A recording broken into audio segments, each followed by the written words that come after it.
Hola a todos, bienvenidos. Y hoy tenemos un webinar que es súper interesante y tratará sobre los bosques en México. Hoy hablaremos de la gran variedad de los tipos de vegetación forestal en este país, que gracias a su relieve y a su gran extensión territorial tenemos en México. Sus bosques y selvas destacan por su importancia botánica, ecológica, social, además de que proporcionan diversos productos y servicios a la sociedad. Y bueno, este webinar será impartido por el prestigiado doctor Héctor Benavides Mesa. Él es un biólogo egresado de la Facultad de Ciencias de la Universidad Nacional Autónoma de México. También es maestro en ciencias en la especialidad de botánica por el Colegio de Posgraduados Chapingo, Estado de México.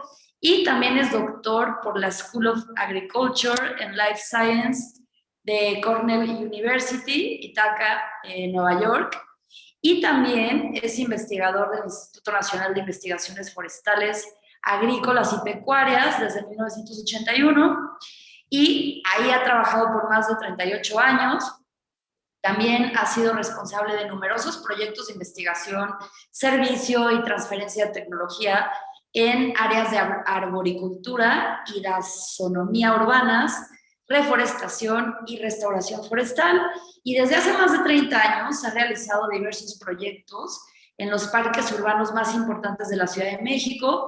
También ha colaborado en distintas publicaciones y participado como conferencista en congresos nacionales e internacionales, y cabe apuntar que recientemente participó en la adaptación del sistema ITRI para México y ha realizado trabajos pioneros en la aplicación del mismo en el bosque de Chapultepec.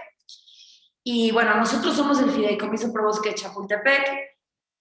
Somos un organismo que trabaja desde hace 19 años en la recaudación de fondos para las mejoras y conservación de nuestro bosque. Y hoy estamos aquí en representación de nuestra directora Lelia Jagua y de su equipo.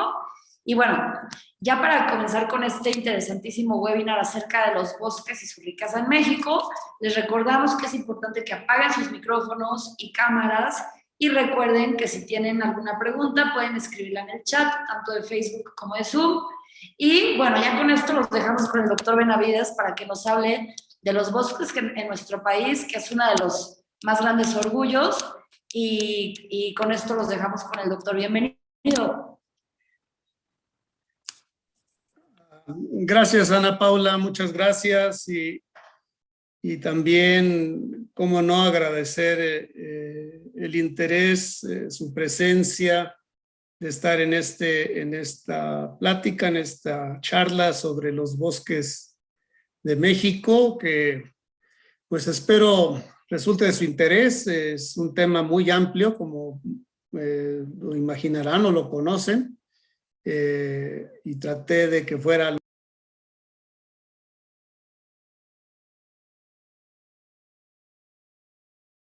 Doctor, se apagó su micrófono, ¿eh? Fue un teclazo sin querer. Bueno, no sé dónde me quedé, pero agradezco su presencia y entonces pasaré a exponer este tema de los bosques de México, que como decía, no sé si se escuchó, es un tema muy amplio, pero traté de resumirlo para que fuera lo más conciso posible y sobre todo el interés de mi parte es que ustedes tengan una idea básica tal vez, pero lo mejor fundamentada de este importante recurso con el que cuenta nuestro país. Entonces, sin más preámbulo, déjenme primero compartir mi pantalla. Acá está. Y compartir ahora mi presentación, que espero se pueda ver sin problema. Me tengo que quitar de aquí. Ahí está. Voy a poner acá. Entonces, bueno, mencionaba los bosques de México, mencionaban a Paula, trabajo yo en esta institución de investigación, somos un centro público de investigación descentralizado, de del gobierno federal. Estamos sectorizados a Zagarpa, pero somos, como les mencionaba, un centro público de investigación con personalidad y patrimonio propios. Tenemos ya muchos años como tal. El Instituto Unificado tiene más de 35 años. Sin embargo, el Instituto Forestal, su creación fue del 1932, algo así. Sí, 32. El Instituto Agrícola empezó por los 40, el Instituto Pecuario también, pero en el año de 1985, muchos de ustedes a lo mejor todavía ni habían nacido, en el año de 1985, a raíz del terremoto, nos unificaron en una sola institución, en la idea de que los productores rurales pues tienden a tener esas tres actividades: lo forestal, lo agrícola, lo ganadero, ¿sí? Por eso de ahí surge entonces esta nueva institución unificada, ya con más de 38 años, si mal no recuerdo ahorita, de existencia, como, no menos, ahora sí que menos, como 35, trabajando por el campo mexicano y dentro del área forestal, trabajando en mi caso, más en el caso de los bosques urbanos. Entonces, antes valdría la pena hacer esta aclaración, esta referencia de, pues, que los bosques es una vegetación forestal que viene de un término latín. Acuérdense que nuestra lengua es una lengua romance que viene del latín, que este concepto de forestal significa en principio que es algo que está fuera de la ciudad, fuera de las civitas, lo foráneo, lo ajeno a la ciudad, y por eso se le empezó a denominar de esta forma cuando surgió el latín, y de ahí que viene nuestra lengua española. Era tan importante esta vegetación, estos lugares, que en la mitología romana y seguramente en todas las mitologías, como en el caso de la mitología de los antiguos pueblos que habitaban lo que ahora es México, pues tenían sus deidades especiales para esos lugares, ¿sí? Que estaban muchas veces asociados a lo extraño, a lo misterioso, pero incluso también a las deidades, a la creación. Es común que en todas las culturas se creara esta asociación de los bosques con los aspectos míticos de los pueblos y con todos los aspectos relacionados con la creación de la vida, de la civilización, etcétera, ¿sí? Entonces, algo que caracteriza a la vegetación forestal es este aspecto silvestre, es decir, que crece de manera espontánea. Y así lo fue por siglos y siglos, y lo que hizo el humano fue aprovechar ese recurso desde hace miles de años. Hasta hace unas, no sé, 100 años, por decir algo, que surgen los primeros intentos de las plantaciones comerciales en donde el humano interviene de una forma más directa, pero originalmente esto está asociado al aprovechamiento de un recurso que crecía por sí solo, y en donde el humano en los últimos 400 siglos empezó a intervenir en la idea de mejorar o incrementar esa producción, ¿sí? Pero sigue conservando este carácter de espontáneo en gran parte. Entonces, dentro de la vegetación forestal que tenemos en México y en el mundo, tal vez los tipos de vegetación más comúnmente identificados por las personas ajenas a esta temática son los bosques. Si hablamos de este concepto de forestal, probablemente a todos la idea que se nos viene a la mente es un bosque, y generalmente va a ser un bosque de coníferas, con pinitos así como piramiditas, ¿sí? Con árboles que tienen una forma como de árbol de Navidad, valga el ejemplo. Yo hago generalmente con mis alumnos este ejercicio de, pinten un árbol y el 90% de ellos siempre pinta un árbol en forma de árbol de Navidad, aunque no es lo común en nuestros bosques, dicho sea de paso. Lo vamos a ver ahorita, ¿sí? Entonces, bueno, los bosques como el tipo de vegetación forestal más identificado por nosotros. Sin embargo, sí es conveniente que tengan en cuenta que es muy amplio este concepto.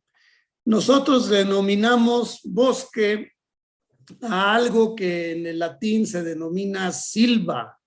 Y de ahí, por ejemplo, de gente que ha ido a la frontera franco-germana, conocen lo que le denominan la selva negra, y varias veces me han comentado pues que sí es negra, pero no es selva, ¿no? Porque no ven eso que ellos están acostumbrados a ver en el concepto del español mexicano de lo que es una selva. Entonces, aclaro esto porque viene del latín, que para ellos significaba lo que visualmente calificaríamos nosotros como un bosque.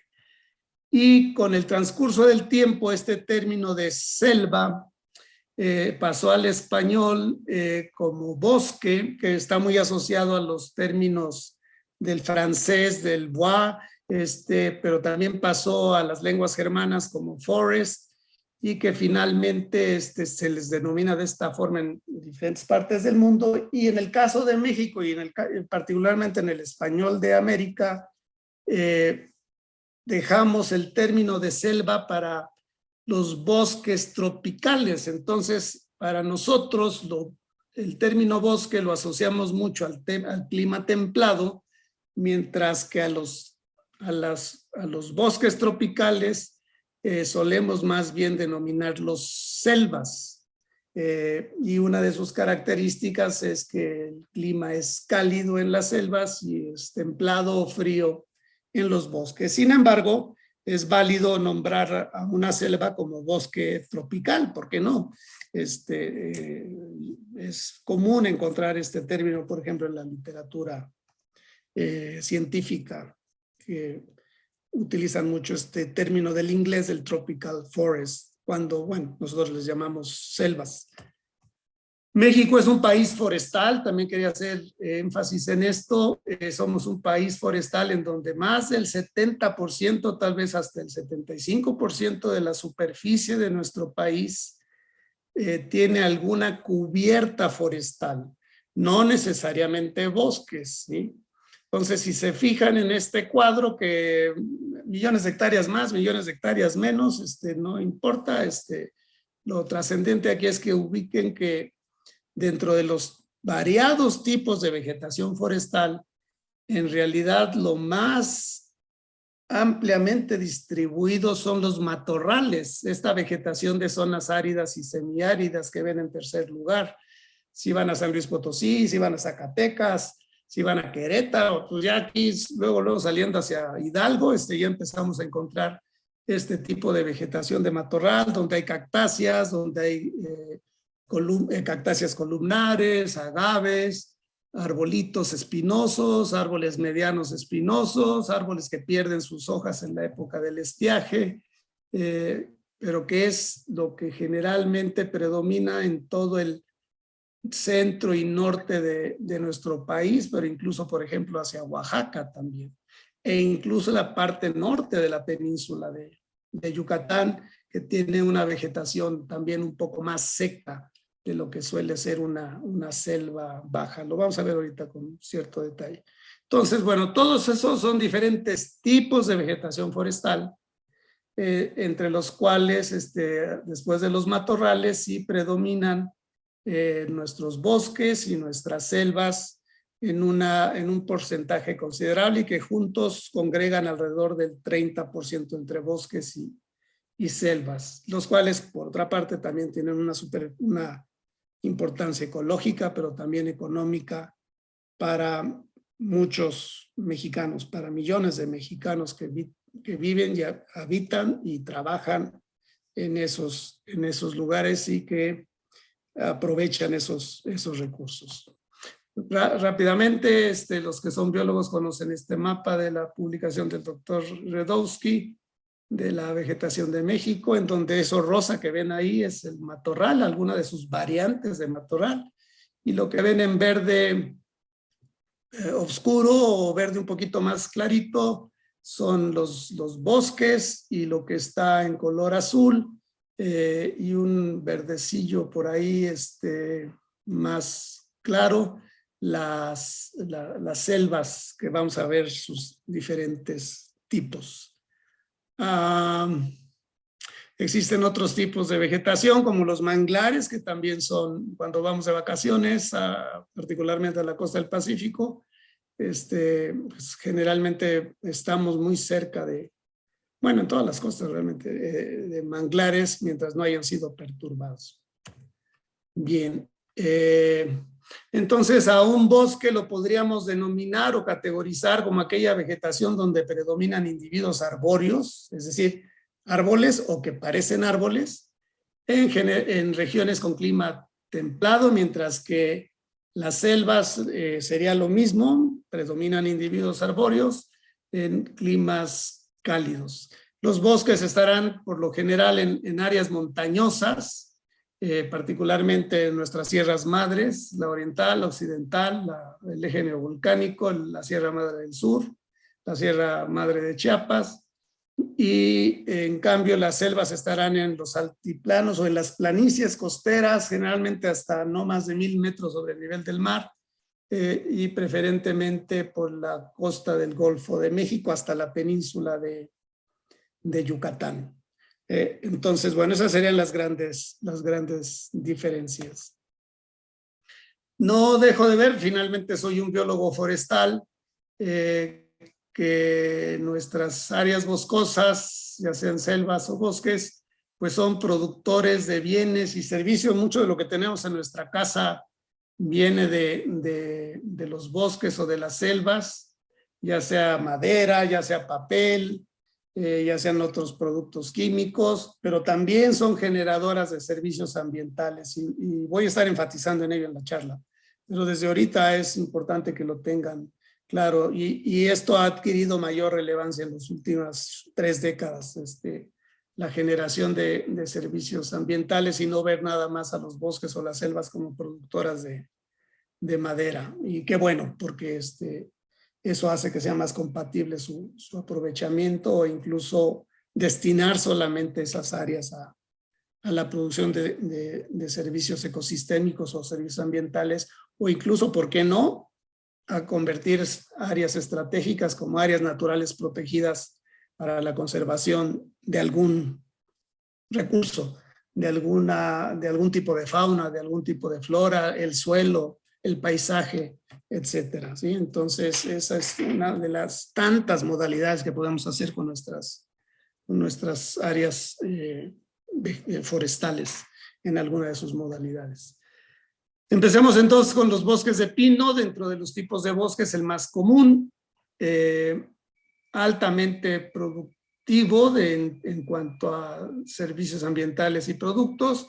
Una particularidad que tenemos en México es este gran número de especies. Ningún país en el México tiene tantas especies de pino como las tenemos nosotros, en parte derivado de la diversidad orográfica y climática que se presenta en los casi 2 millones de kilómetros cuadrados que hay en México, ¿sí? Entonces, nadie tiene la cantidad de especies que tenemos. Nosotros el país es un centro de dispersión y de especiación de este género, y que ha sido pues reconocido ampliamente, incluso con el uso de diversas especies de pino en otras partes del mundo para plantaciones, por ejemplo, como es el caso de Sudáfrica o Nueva Zelanda, en diversas partes del mundo.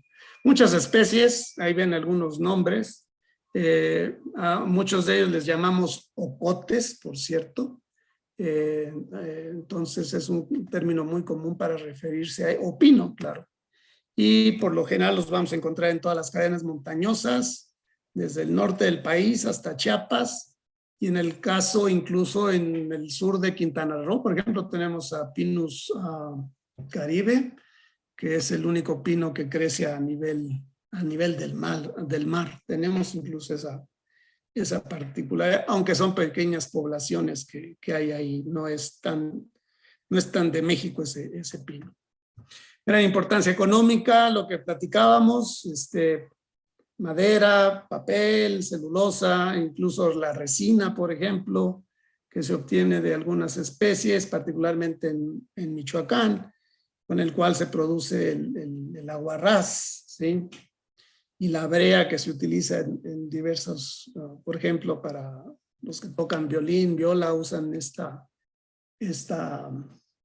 ¿cómo se llama? Ya se me olvidó el nombre, pero es esta cera para que no se patine el arco, por ejemplo. Y por qué no, desde la leña también, ¿sí? Que fue el uso básico primario. Algunas particularidades, por ejemplo, los pinos piñoneros, no todas las semillas de pino se pueden comer, solo de los pinos piñoneros, pero tenemos en México alrededor de 9 especies de pinos piñoneros.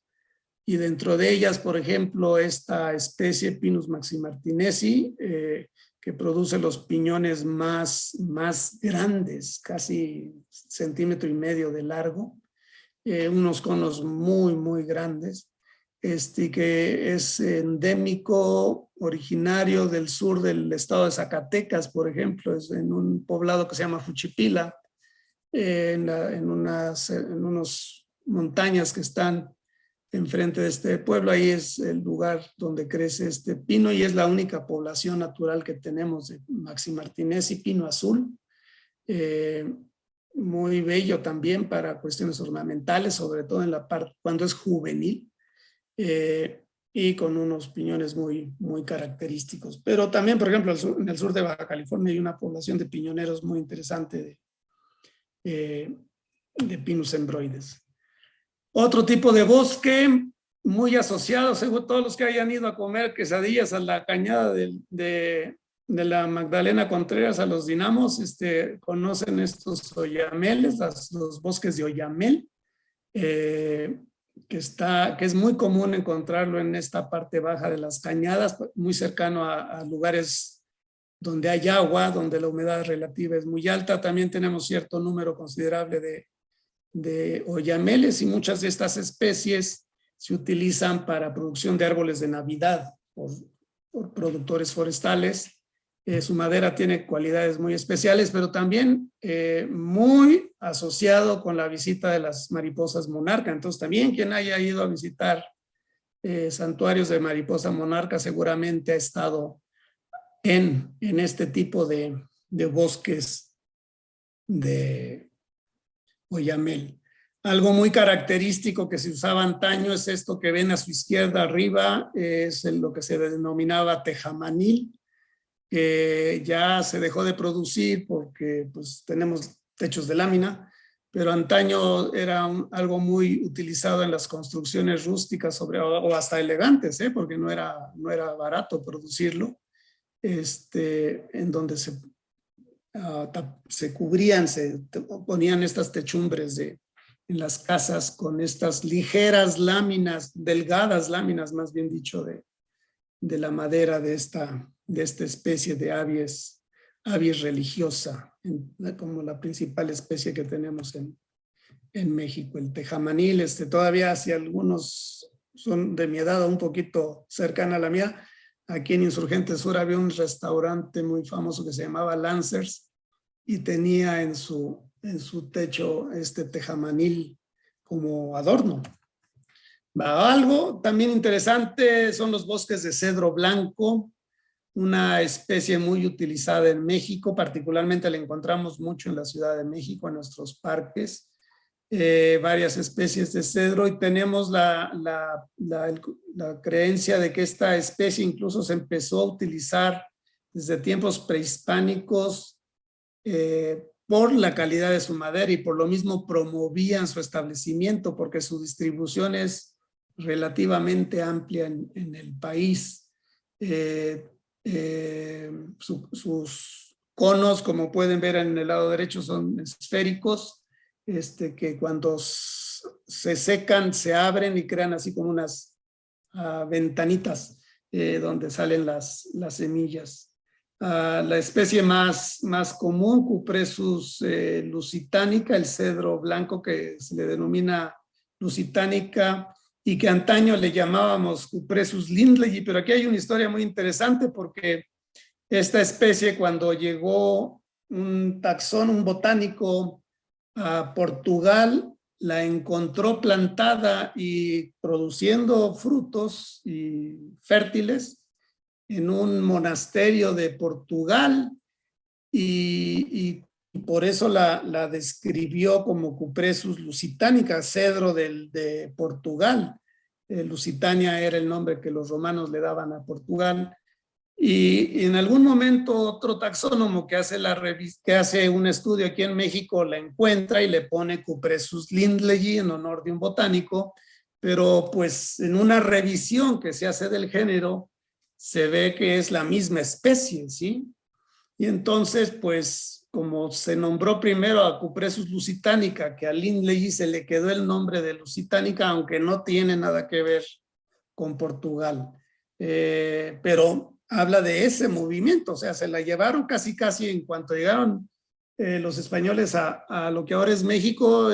Yo creo que en el primer barco de regreso ya iban semillas de cedro blanco y se plantaron allá en este lugar de Portugal.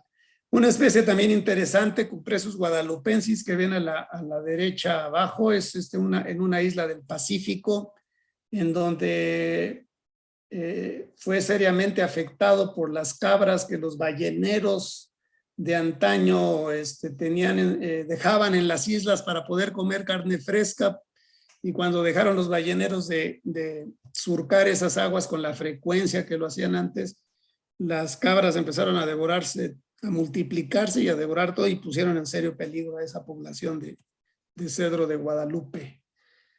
Bosques parecidos, los de Juniperus o Juniperus, el táscate o enebro, que también se le llama en España, en zonas un poco más bajas, no tan frías como los bosques anteriores, más cercanos a las fronteras urbanas, fronteras agrícolas, y por lo mismo estos bosques suelen ser más perturbados, sobre todo aquí en la parte central del país. Varias especies de interés, también su madera muy apreciada, aunque no alcanzan grandes dimensiones, y por eso se usa generalmente a nivel local estas especies. De ellas, Juniperus depiana la más común en esta parte. Si se fijan, sus frutos también son parecidos, son conitos, redondos, pero no abren tanto como los conos de cedro. Entonces, ya cuando está uno familiarizado con las especies, logra uno distinguir claramente una especie de la otra. Cosas raras también dentro de los bosques de coníferas que tenemos en México son estos bosques que les suelen llamar ayarín, que son relictos de especies que tenían una distribución mucho más amplia desde el norte del continente. Obviamente toda esta vegetación de bosques está muy asociada a la vegetación de Norteamérica, y por eso le llamamos que tiene un origen holártico, así se le denomina, y tenemos muchas conexiones a nivel taxonómico con especies que se encuentran también allá, y estas dos especies son un ejemplo de ello. La Pseudotsuga menziesi, que viene desde el norte de los Estados Unidos, sur de Canadá, por la parte del Pacífico, y la Picea chihuahuana y la Picea mexicana, que también que viene de la parte norte del continente, y que aquí quedan algunas poblaciones muy pequeñas, muy amenazadas, incluso poblaciones relicto de estas rarezas que con el calentamiento global lamentablemente es posible que perdamos estas poblaciones, porque ya las condiciones van a ser totalmente diferentes a lo que hasta ahorita habían tolerado, porque esto del calentamiento global ya no es en futuro, ya es en presente, y tenemos que tener en cuenta esa situación y tomar los pasos necesarios. Entonces, ha habido intentos de utilizar estas especies para producir árboles de Navidad, siguen reproduciéndose, sigue habiendo semilla fértil, entonces aprovechando esa circunstancia y este aspecto muy piramidal de estos árboles es que se prefiere se busca su utilización para la producción de árboles de Navidad aquí en México. El más común de los bosques tal vez es el bosque de pino encino que estamos viendo aquí. A los encinos también se les suele denominar robles, pero en México generalmente los denominamos como encinos. Y robles, hay muchas plantas que les decimos robles, hasta tropicales, que en ciertas regiones les llaman robles y no tiene nada que ver con los robles que alguien haya visto en España, en Francia o en Portugal, bueno, y en toda Europa realmente. Pero bueno, en México les llamamos encino. Más adelante lo refiero, pero ahorita que me acordé, a lo mejor lo comento. También, así como somos un país muy rico en especies de pino, también somos un país muy rico en especies de encino, de quercus. Tenemos más de 200 especies de quercus, de encinos, y lo cual pues es una característica o evidencia también las condiciones tan diferentes que se encuentran en nuestro país y que permitieron que muchas especies se pudieran establecer en diferentes hábitats. Los bosques de pino encino, por estar más cercanos a esta frontera, generalmente lo asociamos con la frontera agrícola, es decir, donde la agricultura puede prosperar sin tantos problemas, los peligros de heladas son menores, y por lo mismo esos suelos son más aprovechados para hacer agricultura muchas veces de temporal, es decir, con la lluvia, y por lo mismo estas comunidades boscosas han sido muy, muy afectadas, particularmente, para que se den una idea, a la altitud de la Ciudad de México, 2.200 metros, 2.000, 1.900, 2.300, en toda esta zona es donde se ha dado este impacto que coincide con esos bosques de juníperos que mencionaba yo hace rato, o los bosques también, o los de cedro blanco, ¿sí? Los bosques de encino muy alterados, particularmente por la agricultura, por el cambio de uso de suelo, generalmente en zonas montañosas donde hay pendientes, hay erosión, se pierde el suelo, entonces deja de ser productivo con el paso de unos cuantos años. Diferente a los bosques de pino encino, nuestros bosques de encino, es decir, masas arbóreas donde predominan más los encinos que los pinos, e incluso llegamos a tener bosques puros de encinos, de encinares, ¿sí? No todas nuestras especies alcanzan grandes alturas, a diferencia de, por ejemplo, los quercus de Alemania, de Francia o de los Estados Unidos. Los nuestros no suelen alcanzar esas dimensiones, sus troncos para nada, entonces suelen ser más pequeños, más torcidos, pero no quita que la calidad de su madera sea apreciada y se pueda aprovechar lo que sea posible, ¿sí? Entonces, nuestros encinos suelen estar en las partes más bajas de las cadenas montañosas, las partes menos húmedas, más secas, pues, son especies más tolerantes a la sequía y los encontramos igual por todo el norte-centro del país. E incluso en la parte de Veracruz, yo alguna vez visité un bosquete, un bosque de esta especie que menciono ahí, Quercus oleoides, que es un encino tropical. Y si se acuerdan de la película, esa parte de la película, yo la he visto y me hace mucha gracia la ardillita ahí cuidando la bellota. Que es además un fruto muy, muy bello.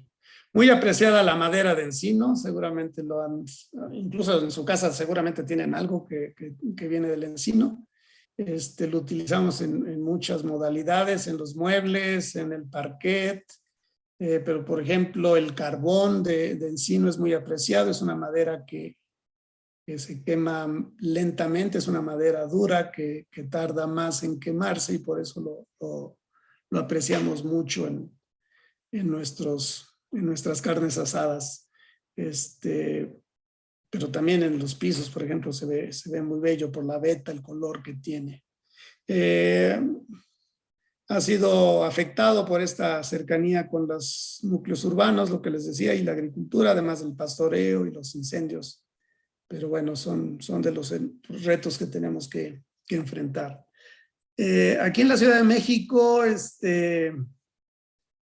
si alguna vez van al bosque de Tlalpan, en la parte de arriba, ya muy pegado a Six Flags, que se puede llegar desde el bosque, desde la parte de abajo del bosque de Tlalpan, hay un encinar, es tal vez el único bosque natural junto con el Parque de la Ciudad de México, algo así se llama, que está más arribita por la carretera de la Jusco.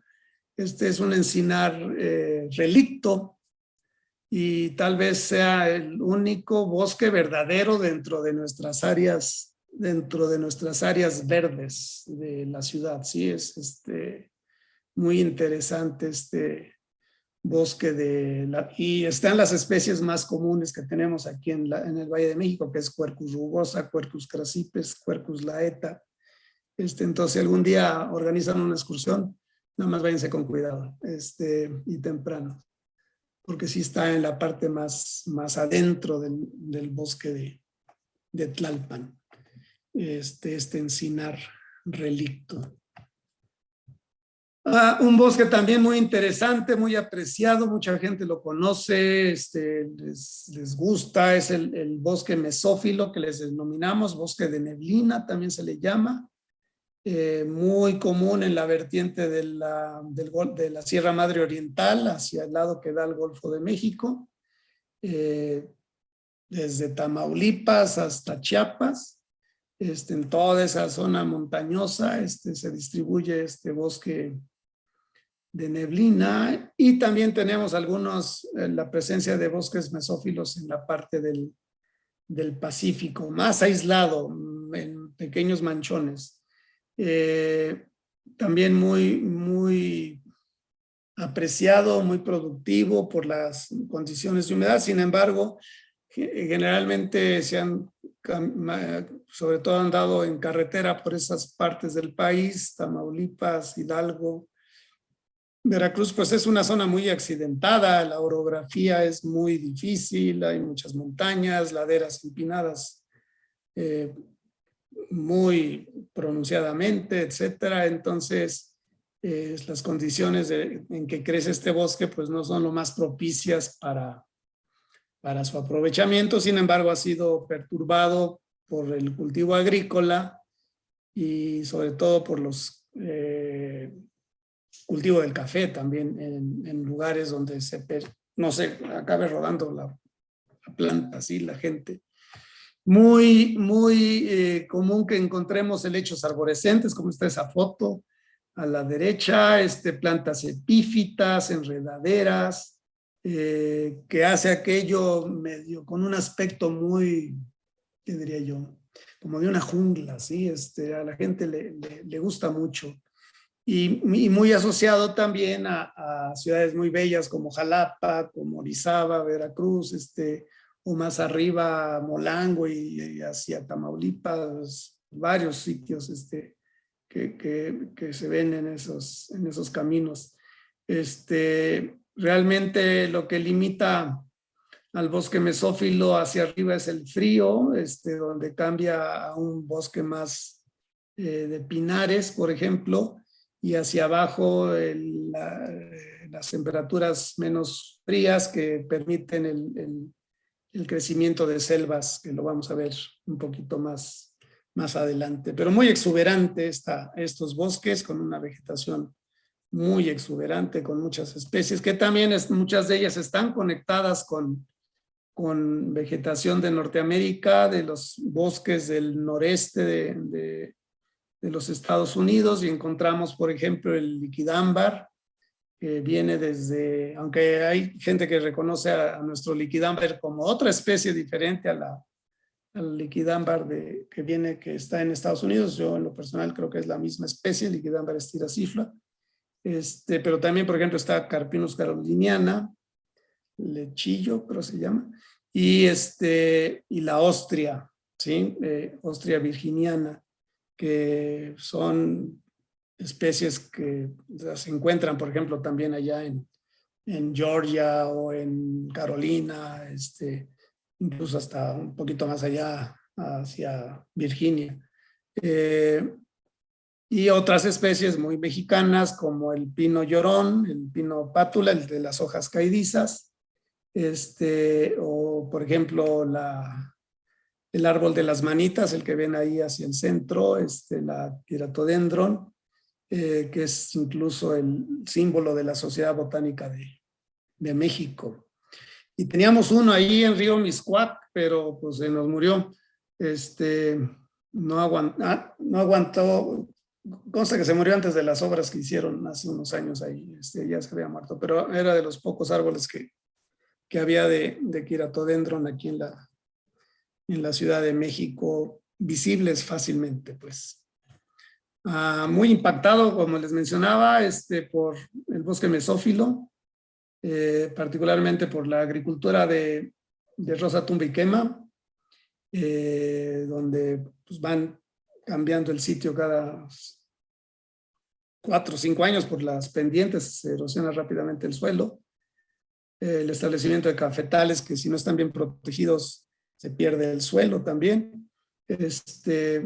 Potreros mal hechos y pues el último dato que tenemos es que ya nos quedará menos del 10% de la superficie originalmente cubierta con bosque de neblina, con bosque mesófilo. Reitero lo que les platicaba de los servicios ambientales que proporcionan nuestros bosques, captura de carbono, recreación, agua, son los vertederos son los resumideros, o como le llamaríamos, son los vertederos de agua, tan importante los bosques, tan asociados los bosques con el agua que desde hace siglos, milenios, las culturas reconocieron esta importancia y a raíz de eso empezaron a emitirse los primeros procedimientos de protección, sobre todo en los lugares donde nacían los manantiales o los ríos, pero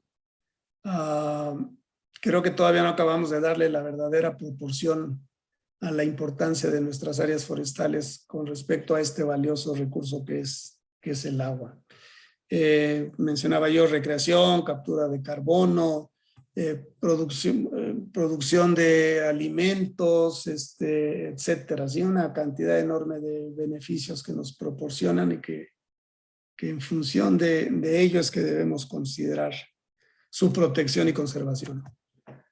Pasamos a los bosques cálidos, que serían entonces lo que denominamos selvas, y mencionábamos que pues están asociados a climas cálidos y por lo tanto entonces tienen más componentes asociados con la parte sur del continente y a esta asociación la denominamos como un origen neotropical. Compartimos muchas especies con Centroamérica, con Sudamérica, y entonces es obviamente lo interesante de nuestro país, donde se da esta confluencia de especies que vienen del norte, las holárticas, con las que vienen del sur, las neotropicales, y gracias a este relieve tan accidentado que tenemos, pues le dimos acomodo a todas, ¿sí? O a cada una de estas partes.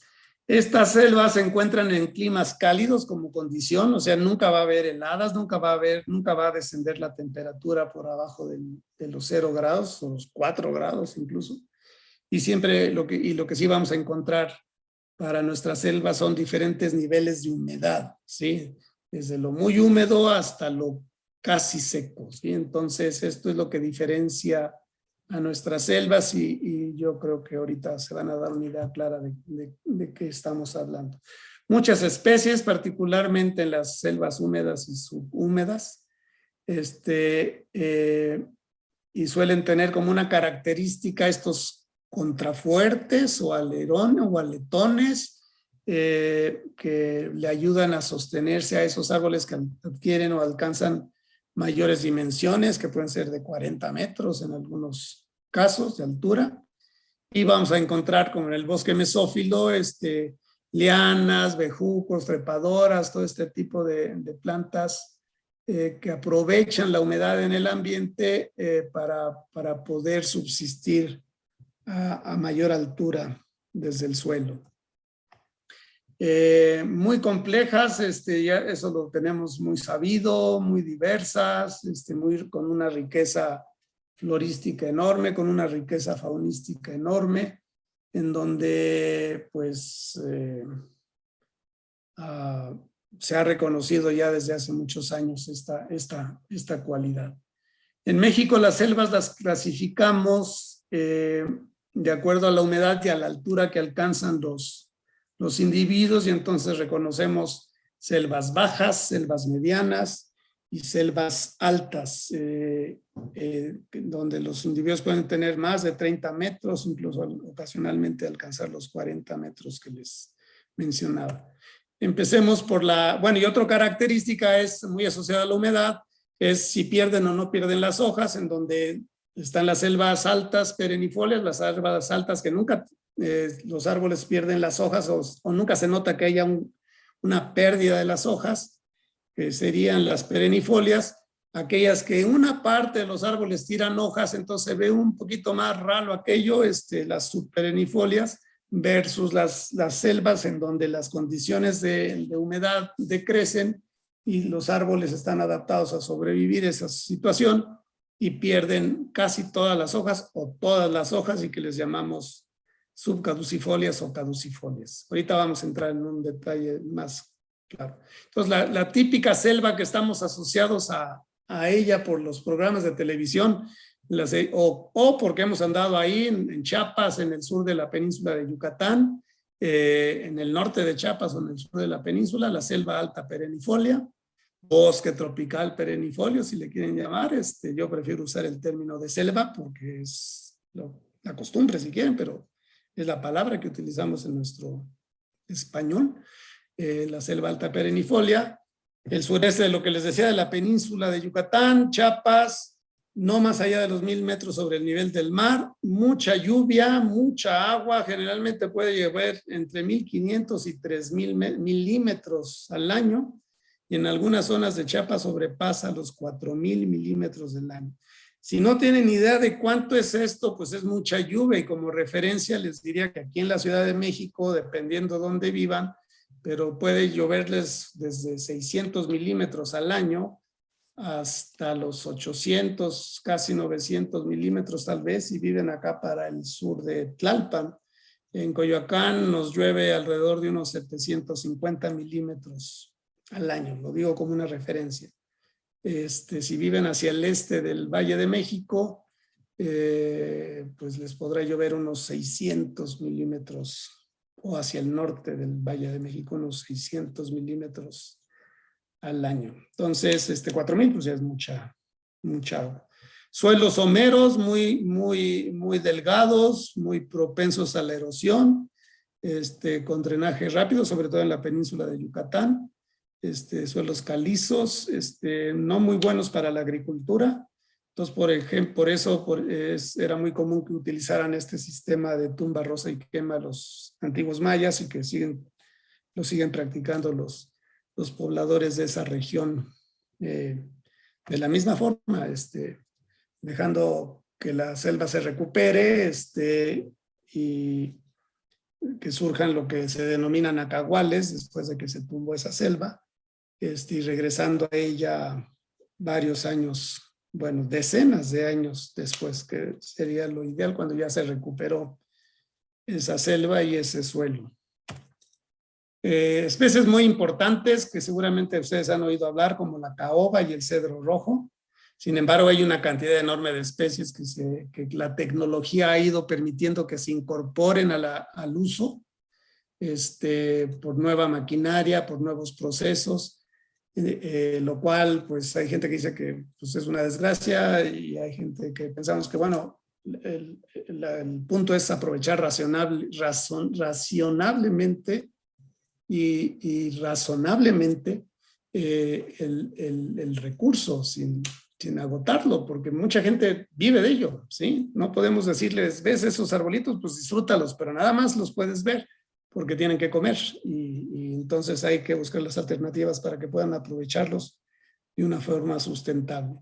El chicle, por ejemplo, es es una especie que viene de la selva también, el famoso chicle que se utilizaba para hacer la goma de mascar, ya casi no se usa, ya casi no encontramos chicle de chicle, pero viene de ahí como muchas otras especies que utilizamos como el mamey. Las maderas suelen ser muy duras, la ceiba no, pero muchas otras sí, o muy apreciadas como la del cedro rojo o la caoba que seguramente han oído hablar de ellas.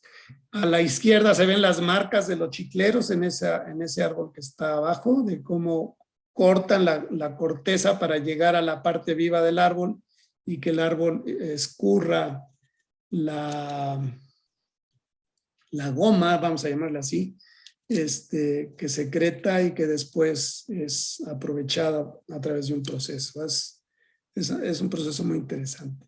Y la ceiba, por ejemplo, que alcanza grandes dimensiones, grandes diámetros y que tiene que forzosamente crear estos contrafuertes para poder soportar la fuerza del viento y el peso de la copa. Una enorme cantidad de riqueza faunística y florística, como ya lo mencionábamos, la selva lacandona como uno de nuestros grandes territorios por su diversidad, que pues es nuestra responsabilidad conservar y dejar a nuestra descendencia. También las selvas productoras de servicios ambientales, muchos programas se han desarrollado en esas zonas, ecoturismo, por ejemplo, aprovecha la biodiversidad como una forma de interesar a las personas, y programas que han generado ahí la CONAFOR, la Semarnat, y las que hemos participado nosotros como apoyo a esas instituciones. Amenazas, pues muchas también, la creación de potreros, por ejemplo, para el ganado, la agricultura de roza, tumba y quema también, que pues va destruyendo estos manchones y va avanzando y pues en la idea de que se restituya la selva después de muchos años. Los incendios forestales asociados a estos desmontes, que pues se prende la parte que se tiró, pero el fuego se sigue hacia otras áreas, y la tala ilegal. Por muchos años en México vimos a las selvas o vieron a las selvas como terrenos ociosos que había que aprovecharlos, y hubo por ahí de los 30, 40 del siglo XX, me lo platicaba mi maestro, yo no estaba, hubo una campaña nacional de desmontes, ¿sí? Como programa de gobierno de abrir todos esos terrenos para la agricultura o para la creación de potreros, principalmente acá en Oaxaca, Chiapas y partes del sur de la península. Otra selva, la selva mediana, un poquito más seca, con las mismas especies, para no entrar en muchos detalles, y en donde podemos encontrar estas especies subcaducifolias. Algunas especies subcaducifolias, y los árboles alcanzan una menor altura, aunque y está más bien hacia el norte de la península de Yucatán y hacia el norte de la Sierra Madre Oriental, como quien va para Tamaulipas, ¿sí? En esta zona de transición abajo del bosque mesófilo, sin llegar a la planicie costera, en toda esta, a la orilla del mar, pues, toda esa zona solía ser de bosque, de selva mediana, ¿sí? Entre los 0 y los 1,300 metros sobre el nivel del mar, y particularmente hacia el norte de la península de Yucatán. Una especie característica que si la ven se van a enamorar de ella es la primavera. Hay una primavera en el Jardín Botánico de la del bosque de Chapultepec, en la primera sección. Está chiquita todavía, no, o sea, no da esta floración, pero espérense un tiempo y a ver, y vayan denle sus vueltas a ver si ya un día de estos, un año de estos, ya nos presenta este regalo de la naturaleza. La primavera es una especie indicadora de la selva mediana. Córdoba, Veracruz, por ejemplo, la usa mucho como árbol ornamental en sus jardines, en sus plazas. Y también una especie muy característica es esta palomulato, que seguramente lo han visto, que tiene así como una corteza que se descarapela de color café, de café rojizo. El palomulato es muy característico de zonas de disturbio. Entonces, pero lo usan mucho, por ejemplo, para hacer cercas, trendes, enraiza fácilmente, entonces por eso se utiliza mucho. Son especies indicadoras de la selva mediana, menos húmeda, los árboles menos grandes, y por eso esa clasificación, esa diferenciación. Y también están sujetos a las mismas penalidades, tal vez más, porque estaban más cerca de las ciudades y de las áreas urbanas. Y la misma idea, servicios ambientales, producción forestal, desmontes, incendios, etc. Potreros, muchos potreros que se han creado ahí, mucha selva, mucha cultivo agrícola de tumba, rosa y quema en esas zonas.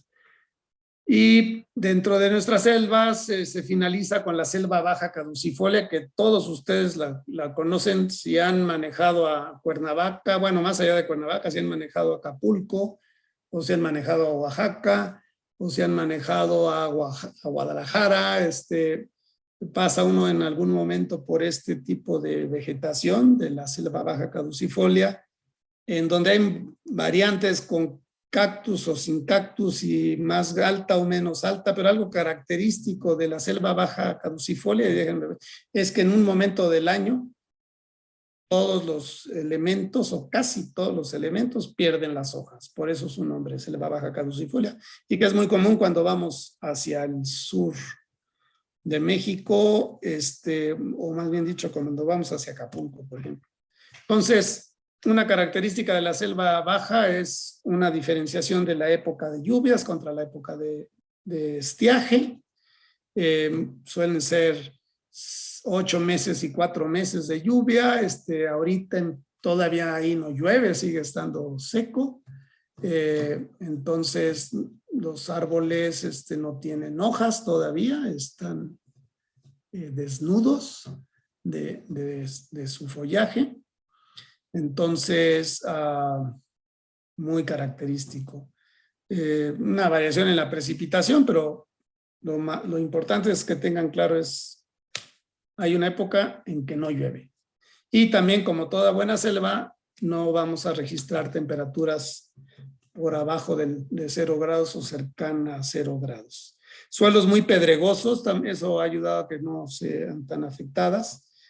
Suelos delgados y terrenos muy accidentados donde se encuentra la selva baja. Tenemos partes muy interesantes de selva baja, por ejemplo, toda la cuenca del río Santiago, en Jalisco, Zacatecas, norte de Guanajuato también, toda esta vegetación que se encuentra en la zona costera y en la Sierra Madre Occidental, no en la planicie, sino arriba ya en la montaña, de selva baja en Guerrero, en Michoacán, en Oaxaca. Muchos de nuestros destinos turísticos están asociados a la selva baja, e incluso un tipo de selva baja muy característico, muy particular, el que se encuentra en el norte de la península de Yucatán, y del cual, me brinco tantito eso, no es cierto, y del cual, por ejemplo, viene el enequén, ¿sí? Que era originalmente una especie que se encontraba ahí. Especies muy características que seguramente varios de ustedes las conocen, por ejemplo, el colorín, que lo usamos mucho en la Ciudad de México. La gente, pues tengo la impresión de que no lo quiere, pero es un árbol muy, muy bello, bueno, no lo quiere porque levantan las banquetas, se entienden, pero no es culpa del colorín, es del tarugo que lo plantó donde no debía, ¿sí? También tenemos estas hipomeas que las están empezando a usar más en la de flor blanca, la están empezando a usar más en la Ciudad de México. Ahí en la Glorieta de Cibeles hay unas hipomeas muy, iba a decir bonitas, pero no están bonitas porque realmente no las han sabido dar mantenimiento adecuado, pero son muy pintorescas. Hay otra hipomea también acá en Los Pinos, en los jardines de afuera de Los Pinos, que está bastante grande y que tal vez por eso no se ven tan atractivas porque siguen siendo muy silvestres, entonces requiere de un manejo, de un mantenimiento más dedicado para que no se nos descomponga tan fácil. Esa es una característica muy común en las especies todavía muy silvestres, que no han estado sujetas a un proceso de domesticación. Muchas cactáceas también en las selvas bajas, y las plumerias, que no, si la puse, no, sí, la plumeria que no la puse aquí, la foto es el cacalazúchil. Tenemos un cacalazúchil muy bonito en los baños de Moctezuma, en la primera sección, así dominante, dentro de la estructura del lado izquierdo, en su cajete especial. No es cajete, los arquitectos me van a regañar. Es un espacio destinado a la plumeria, muy pintoresca también. Ella. Igual, gran productor de servicios ambientales, las selvas bajas, fauna, flora, aunque esté seca, no quiere decir que sea estéril, entonces una parte del año no quiere decir que sea estéril, tiene una gran riqueza florística y faunística. Y también hay muchos productos no maderables que se pueden aprovechar o de partes pequeñas de madera que se pueden aprovechar, como el famoso tepescohuite y todas estas medicinas que salen de repente y que recomiendan de repente. Sí, muy utilizado en estas cajitas del Inaloe, en estas máscaras que se hacen también con estas pulseras, en los alebrijes también, que es una madera muy trabajable, muy ligerita. Entonces, muchas cosas que se pueden producir con ella. Una especie que casi se la acabaron, el timbe, que se utilizó mucho en Guanajuato, por ejemplo, para el curtido de pieles, por la corteza, que tenía muchos taninos, y que ha habido intentos de volverla a replantar en todas estas zonas de Guanajuato, limítrofe con Michoacán también. Y lo que mencionaba yo de la selva baja de Yucatán, el Lenequén, que viene de allá y que fue la base del florecimiento económico de la península, bueno, particularmente del estado de Yucatán en el siglo XIX con la cordelería de Yucatán, que todos los barcos en el mundo traían estas cuerdas hechas con enequén yucateco. Amenazas, particularmente la agricultura, aunque los suelos no son muy buenos, bueno, pues rápidamente se tumba y 2, 3 años y cambio de parcela, ¿sí? Pero sería tal vez lo más amenazante, y la tala selectiva que se ha dado mucho en cortar estas especies que se utilizan para estos tipos de productos que les mencionaba. Y finalmente, bueno, no puedo dejar de hablar del bosque urbano, que sería bajo este concepto de otro tipo de bosque en una condición muy particular, con características especiales, y en donde este concepto de bosque urbano, pues ya tenemos más de 50 años de utilizarlo, particularmente a partir de los 70s, cuando ya lo he platicado, un investigador de la Universidad de Toronto propuso este concepto de bosque urbano para aquella cubierta arbolada que se encuentra en las ciudades. Y solo resaltar como una característica del bosque urbano, pues que en el caso de México, pues su presencia beneficia al 53% de la población, si no es que un poquito más. Particularmente esa población, más de la mitad de la población de México vive en núcleos urbanos mayores a 50,000 habitantes, pero casi el 50% vive en núcleos mayores de 100,000 habitantes. Y muchos de estos núcleos de 100,000 habitantes ya forman parte de áreas metropolitanas que al conjuntar cada uno de estos núcleos, pues ya suman millones, como sería el caso de los 30 municipios del Estado de México y los 2 del Estado de Hidalgo, que forman parte del área metropolitana de la Ciudad de México, ¿sí? Y que ya están insertos en esta mancha urbana en la cual nos encontramos. Características del bosque urbano, origen antrópico, o sea, el humano lo generó, salvo este relicto del bosque de Tlalpan que les mencionaba yo, de los encinos. Un bosque con mucha mezcla de especies, un bosque mixto donde predominan las especies que vienen de otras partes del mundo, exóticas, que les denominamos.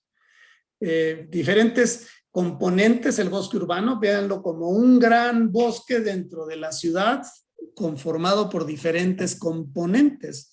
El de la avenida Vertis, el de la avenida División del Norte, el Parque de los Venados, el Parque de no sé qué, el Parque La Moderna, el Vivero de Coyoacán, el cementerio del Panteón Jardín, el cementerio francés, el parque, así, diferentes componentes que forman ese bosque urbano en su total extensión dentro de esa mancha urbana para cada ciudad.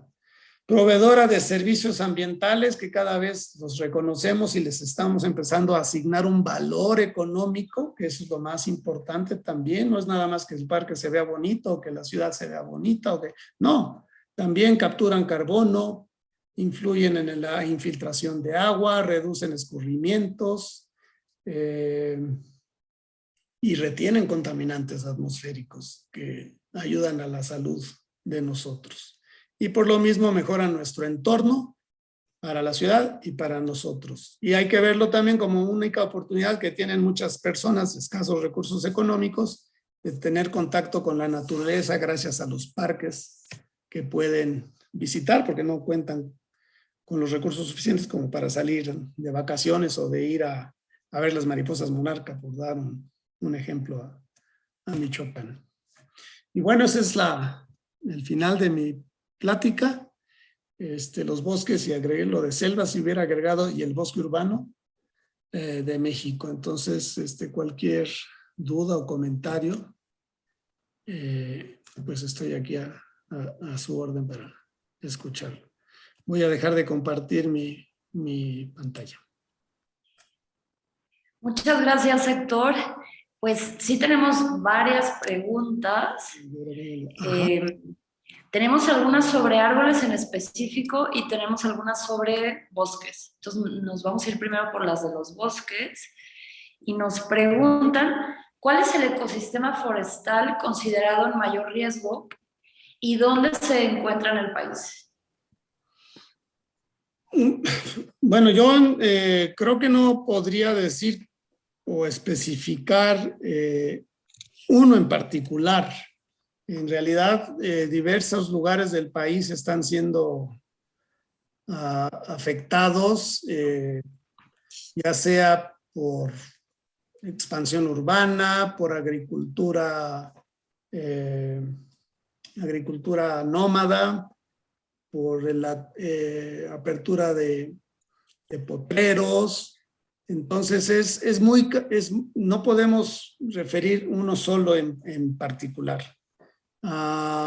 Creo que ejemplos tenemos de sobra.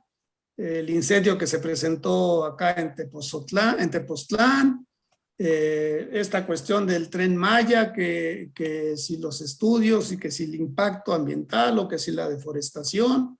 que se dio ahí, en donde creo que es pertinente que se comunique muy bien lo que se está haciendo y cómo se está haciendo y todos los estudios que se realizaron para tal fin, porque sí ha llamado la atención y particularmente en 2 días para acá surgió esta idea con más ímpetu. Entonces, pero unificar en uno solo creo que no sería justo para el resto de las áreas forestales que hay en el país. Lamentablemente, yo diría, tenemos muchos frentes que atender. Okay. Nos preguntan qué programas o planes de aprovechamiento que se han implementado para el cuidado de los ecosistemas crees que han sido viables. O sea, ¿qué ejemplo recuerdas que haya sido exitoso? Bueno, ha habido muchos intentos, ha habido muchos programas y sobre todo tal vez lo más importante es que los dueños o poseedores, generalmente nos referimos nosotros a dueños o poseedores, y por poseedores nos referimos a los ejidatarios o comuneros. Los dueños o poseedores tienen que estar convencidos de que su actividad forestal es redituable y que les deja algo para que ellos se preocupen en hacer las cosas bien y que eso lo vean como una opción de futuro para sus hijos. Entonces, ha habido muchos programas, por ejemplo, uno que conocí relativamente de cerca, fue en San Juan Parangaricutiro, allá en Michoacán, en donde había un claro envolvimiento de los comuneros, si eran comuneros, en terrenos comunales, en donde ellos eran los principales convencidos de que había que manejar su bosque de una manera, olvídense de lo sustentable, responsable. Esto de la sustentabilidad es una nueva palabra que empezamos a usar hace 40 años, pero los alemanes vienen manejando sus árboles o sus bosques de manera sustentable desde hace 300, casi 400 años. Es decir, de manera responsable, de manera respetuosa con que no agotar el recurso, sino permitir que se renueve. Entonces, hay varios y si empiezan a buscar, encontrarán ejemplos tanto en cuestiones no maderables, por ejemplo, hongos comestibles, producción de istle, producción de candelilla en los matorrales, como en las zonas boscosas. Claro, o sea, como una manera de que aprovechen el bosque, vivan de él dignamente, pero lo cuidan, ¿no? Sí. Aprovechar lo que se puede. Sí. No tarde. Ok, nos preguntan, ¿están haciendo procesos de fitorregeneración en algún lugar? Fitorregeneración. Yo entendería lo de fitorregeneración como mejoramiento del ambiente a través de las plantas, por ejemplo, áreas contaminadas o algo así. No es estrictamente mi área. Si es eso, si lo estoy interpretando adecuadamente, no es estrictamente mi área. Sé que se han hecho intentos. Generalmente, hasta donde yo sé, lo que he leído y lo que me han platicado, muchas veces estos procesos de fitorremediación no pasan de los planes o piloto o de los ensayos de investigación y nos falta aplicarlo de manera operativa más ampliamente.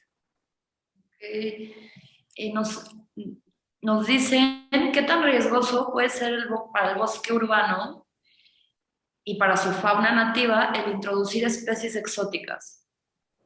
¿Sí consideras que está controlada esta distribución? Bueno, una característica, como lo refería yo, del bosque urbano es la presencia de especies exóticas. Y para que se dé una idea, pues en el bosque de Chapultepec, alrededor del 40% de las especies son exóticas.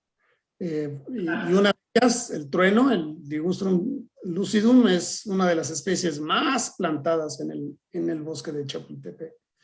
Entonces, si bien debemos considerar el uso de las especies nativas, no necesariamente debemos de cerrarle la puerta, esa es mi personal opinión, al uso de especies exóticas cuando sea conveniente por su belleza, por su durabilidad, por su resistencia, porque pueden ser una buena opción. Algo que hay que tomar en cuenta es que en el medio urbano lo nativo ya dejó de serlo. Es decir, los suelos que hay en una ciudad no tienen de nativo nada, porque están llenos de cascajo, de concreto, de materiales ajenos, y por lo tanto el ciclo hidrológico está alterado, el clima está alterado, es más caliente de lo que era el lugar, la lluvia ya no se infiltra de la misma forma como hace 500 años, el lago ya desapareció porque ya no hay lago, etcétera. Una serie de condicionantes que siempre hay que valorar en este tipo de selección. Hay lugares en donde, por ejemplo, en el parque que está ahí en Cuemanco, junto al periférico en Xochimilco, pues sigue siendo muy natural o sigue siendo muy original a como era el lago de Xochimilco. Entonces ahí obviamente tendría predominancia el uso de las especies nativas. Pero hay lugares como el Parque X, para no herir susceptibilidades, donde pues ya de nativo no tiene nada, ¿sí? Porque abajo del suelo de ese parque es cascajo, está cubierto con una capita de 10 centímetros de tierra negra, cuando llueve toda esa agua no se infiltra, se escurre por falta de descompactación del suelo, etcétera, etcétera. Entonces, en un momento dado, no necesariamente las nativas van a funcionar adecuadamente. Es realmente un trabajo muy amplio que se tiene que hacer para seleccionar las especies adecuadas al sitio de plantación. Va. Nos preguntan qué hacer para implementar estrategias de poda y reforestación en la Ciudad de México con especies nativas. Perdón, no entendí. Dice, ¿qué hacer para implementar estrategias de poda y reforestación en la Ciudad de México en especies nativas? Capacitar y probar las especies. Algo que nos falta mucho y ha sido por falta de financiamiento realmente, es probar las especies para ver cómo funcionan.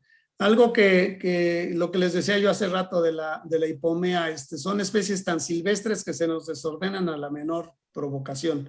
Entonces, requiere de un proceso de selección, de un proceso de domesticación y de aprender las mejores técnicas para darle ese mantenimiento a ese tipo de árboles para promover más algo, por ejemplo, con las nativas, que siempre hablamos de las nativas y que cómo son bonitas las nativas y cuánto adoro a las nativas, pero vas a viveros y no producen nativas.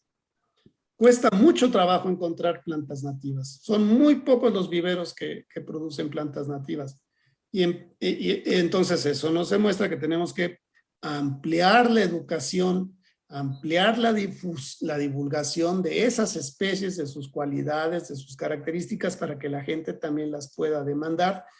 Y lo voy a decir en broma, y meter al orden a los jardineros para que dejen de plantar sus ficus benjamina, porque ellos son los principales promotores de andar plantando ficus benjamina. Broma con cierta dosis de crítica y realidad.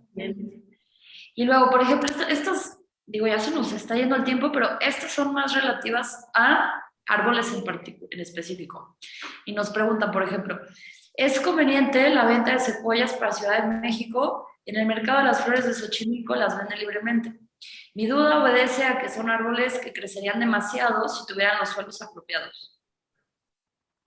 No, realmente no van a crecer demasiado, lo que les va a faltar es frío. O sea, el proceso de plantación de una especie, el proceso de selección de una especie considera muchos factores, entre ellos los ambientales, el suelo, la temperatura, la humedad, el espacio donde lo vamos a plantar. Y las secuoyas, pues no es el clima natural en la Ciudad de México, no es el clima adecuado para, y menos en condiciones de calentamiento global. Entonces es un árbol que se va a morir. Ya.